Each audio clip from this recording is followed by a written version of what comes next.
Barniana Ravnonwag, l'inject ni maison de la PME et Domini Banque Société Générale Madagascar. Maison de la PME Rater Bank Tukan, de CHI van de Pinaijo, Jnas Amadin, Katsi Salan Salandi. Niangadam Sishkevchini, Groupe Société Générale, Atawe Crow, Wave African, Fitmoun, American Afrique, et Famisian Fijinin African Fit, Wakaichi, Arni Favan, de Madagascar, Zain Soukavan, Tamni Fumbo officiel, Tamni Tauna Rakambropol, c'est Joagiv. Ntazuni, maison de la PME, des matins, Bajan Vundinare, Chamisi de Madagascar, Isaï Fundanyaman, Pnujna Samadin, Kassi Salan Salan, Bafa na Manme Azreo, Touchlalan, Touchwave, Joguna ni asam sehatra rehetra miara-miasa amina mpisehatra roa amby roapolo ankehitriny ao ny misahana ny fanohanana ny fikambanana mpandraharaha ny fikambanana tanora ny fikambanana vehivavy ihany koa ny orinasa fiantohana sy ny sisa sy ny sisa ankoatra ny andraikitra amin'ny resaka fanabeazana raboly ny banky ihany koa dia manome anjara toerana ireo vondrona misehatra amin'ny ambaratonga rehetra fivelaran'ny orinasa. Voalohany amin'izany ohatra ny fidirana misehatra ny ara-dalàna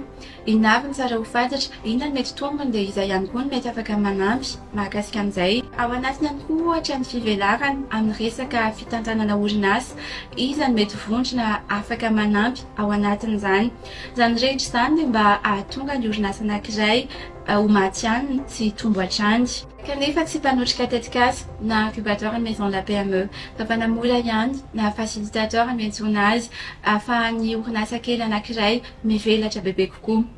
Eto Analakely no misy ny maison de la PME misokatra ny alatsinainy hatramin'ny zoma amin'ny valo ka hatramin'ny efatra ora hariva. Rehefa orinasa kely mila fanampiana na ara-kevitra na ara-bola dia afaka manantona. Ihany koa raha sendra mandalo tiany manodidina ka mila miasa fotoana fohy dia manasa anao izay hitsidika ny maison de la PME. Maimam-poana ny fisitrahana izany. Anisany antom-pisian'ny maison de la PME ny fanomezan-danja ny serasera na ny réseautage.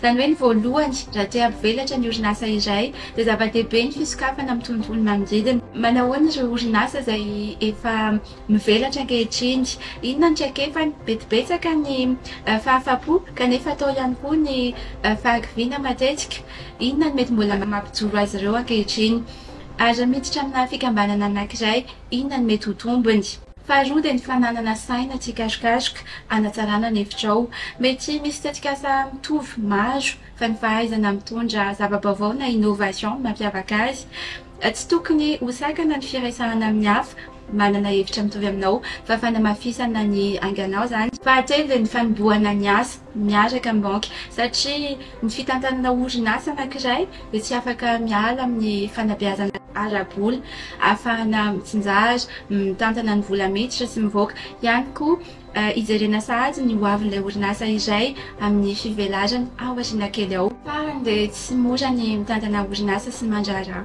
kanefa izany indrindra ny mampiavaka azy. Efa dingana lehibe ny fananana tetikasa fa dingana iray ihany koa ny fananana paikady entina manatanteraka sy mandroso. Ny fitambaran'ireo dingana roa voalohan'ireo no fototra dia manaraka ho azy ny ambiny. Ny Société Générale Madagascar sy ny ekipa rehetra ao anatiny dia vonona ny hanampy araka ny teny filamatra hoe c'est vous l'avenir.